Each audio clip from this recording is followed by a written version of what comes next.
All right, Coach, traveled to the land of enchantment and took home 2 regular season sweeps of both Western and Eastern New Mexico. Talk about your team's performance on the weekend. Well, it was a battle. We just Eastern New Mexico's always plays hard at their place, most especially. They play hard everywhere. They're just so scrappy and they've got a lot of talent. So I was proud of the way we went up there and was able to win 2 games. They were definitely challenging. The scores probably don't indicate the actual results of the game and how things went. It was a 3-3 game, I think, in the 4th. In game 1, and then we had a big inning, had a huge hit out of, I think, Leilani. I think it was that game that she broke it open with a big bases loaded double to score 3. Cheyenne battled. I think she ended up with 10 strikeouts, but also gave up a couple home runs it's hard to remember 4 games sometimes when you're standing up here. I think she only gave up 3 hits, but I think 2 of them were home runs. So that's what we need out of her, a place like that. The wind was blowing out, and they're a home run hitting team, and she just really competed in the circle and was huge for us because it was a dogfight throughout. And then game 2, we played poorly in the first inning and then gave up a grand slam, so we're down 4-0. They've got their ace in the circle, so that wasn't very comforting. But we battled back. I can't remember now exactly how we tied it. I think maybe an infield single by McMillan tied it for us, and we made it 4-4 and then had a huge inning. Ended up scoring 8 in that inning to go up 8-4, and then they immediately bounced back. We make some defensive mistakes, and then they made us pay for it, and next thing you know, it's 8-8. But our girls, man, I was really proud of them. We continued to put good at-bats together. Ended up winning that game, I think, 12-9. So not a typical Angelo State softball type scores this year. Usually it's low-scoring games with our pitching staff, but Eastern New Mexico plays hard. They play well, and I was very proud to be able to get out of there with 2 wins. Even though we didn't play great defensively, we swung the bats. We had great at-bats. We put pressure on them and on the bases. And took advantage of some of their mistakes to get 2 wins there. And then, I'm not kidding you, the next day was miserable. So it's about a 7.5 hour trip from Portales, New Mexico to Silver City. Due to the winds, both of our routes were shut down. So 26, when you get to Hatch, New Mexico, it was shut down. So we sat there for an hour. Ended up going down to Las Cruces, which was way out of our way, to get on I-10. I-10 was shut down.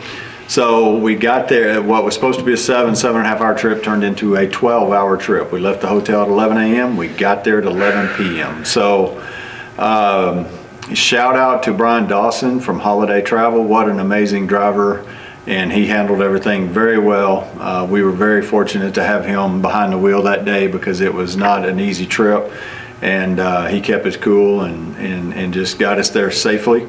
And our girls really responded the next day by playing well. And Western New Mexico, I'm sorry, it's in elevation, sits on the side of a mountain, ball flies there, and we hit 11 home runs. So that was fun. But they swung it as well and kept pressure on us. We had to keep scoring, and luckily we did. And was able to walk out of there with a 4-0 weekend. And to give you a little assurance on what you're talking about, it was Abby Brand that, Abby Brand that got you the tie in Eastern. The infield hit by McMillan got you the lead 9-8. Okay, yeah. It's hard to put it all together. No, and then, I know Ashton McMillan had a huge inside the park home run, hit a line drive down the left field line that their left fielder dove for, didn't get it. It got down into the corner, and Ashlyn, with her speed, was able to make it easily on an inside the park home run. And I can't remember which game, but Leilana had a changeup that floated up there. The girl had a real slow changeup, and it was a full count, 2 outs, and it was a ball. She could have taken it for a ball, but instead she swung at it and hit it in the gap for a bases clearing double, which was huge. I remember that. I can't remember which game, but I definitely remember that one.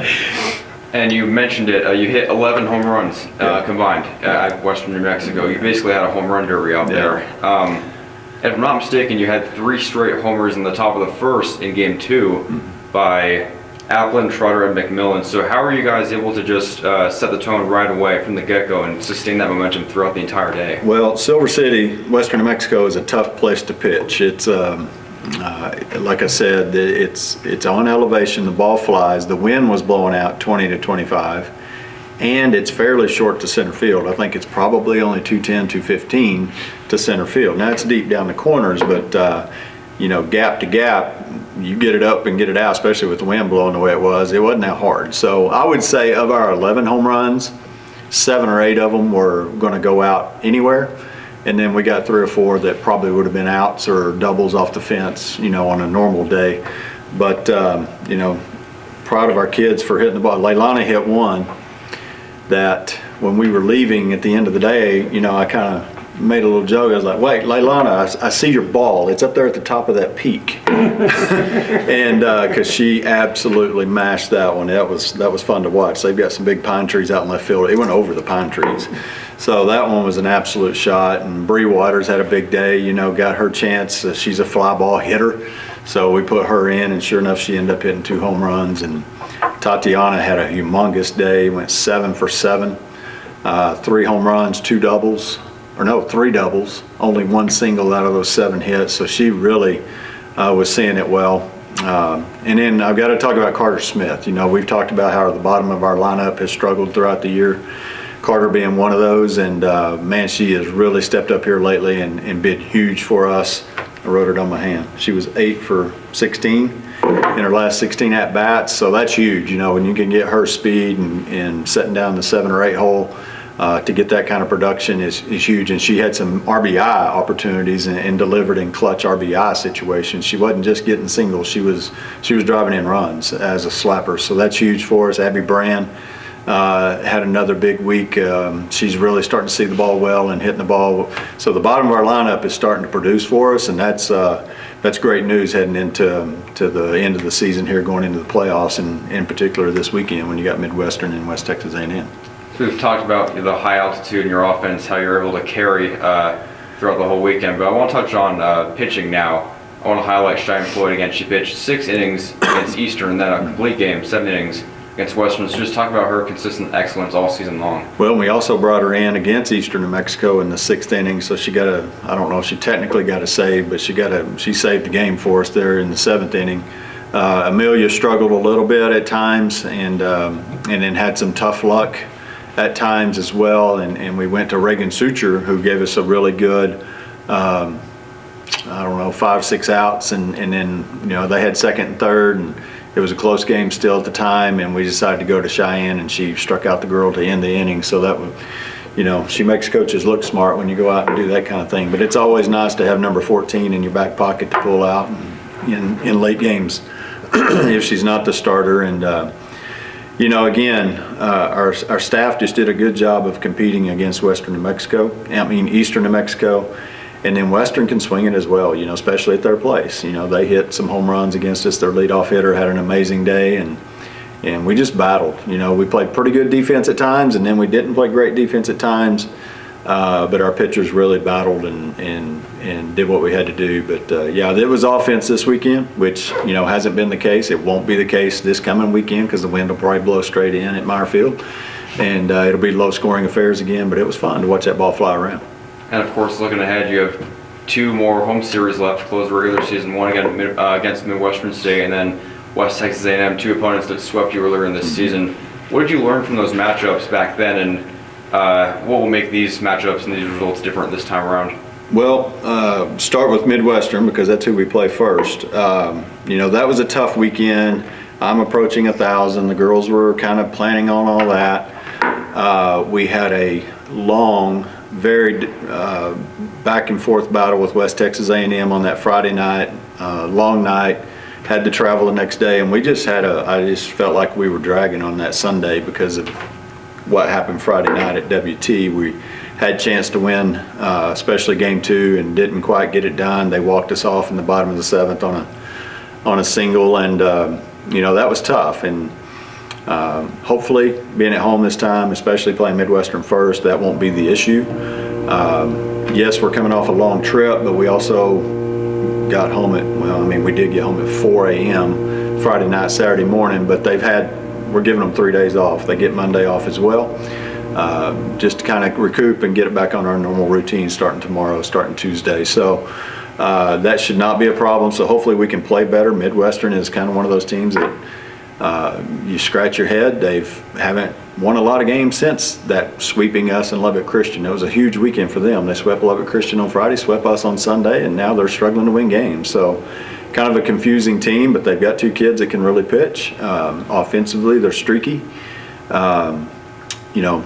Obviously being at home is huge for us, and we're in a good spot right now. We're feeling pretty good about things. It's going to be senior day Friday. We're going to do that Friday, so if you want to come out and get there a little bit early, it's a 5 p.m. start. We'll probably, because we have 10 seniors, start that around 4:45 or 4:50, so try to get there a little bit early and honor these seniors who have really come in here and dealt with some issues that we were dealing with 2 years ago and turned this thing around, and here we are 50 games in with 41 wins and ranked number 7 in the country. So very proud of what they have done to get this thing back on track, and going to miss them. The senior day is tough for coaches, because you develop a relationship with these girls or the athletes. It doesn't matter what coach, but to watch them leave is tough.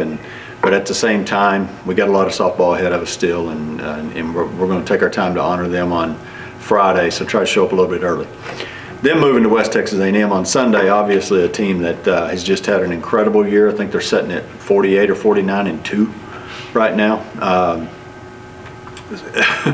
Graduated so many offensive players, you kind of felt like, okay, they're going to drop off offensively. They're hitting 382 or something like that as a team right now. It's just insane. So the 2 pitchers are still really good, or actually they've got another freshman right now, so they got 3 arms that they really trust, but the Boyer kid is their go-to kid, and she'll throw it as hard as anybody in the country in Division II. So you're going to see a lot of talent on the field. We had a chance we played with them in game 1 at their place, and then they kind of took it away at the end, and then game 2 we're down 6-0 and battled back, tied it up, and 7-7 going in the bottom of the 7th, and they got an infield or a single that got through the 5-6 hole to walk us off. But they haven't been here, it doesn't feel like, in a while, so it's going to be nice to have them here instead of playing them at their place. And the weather's kind of iffy, but so far, knock on wood, Friday and Sunday are the best 2 days of the weekend, so hopefully it stays that way where we don't have to move anything around, especially Friday's game, because it's senior day. We want to keep that thing scheduled the way it is. Cool. Thank you, Coach. Thank you.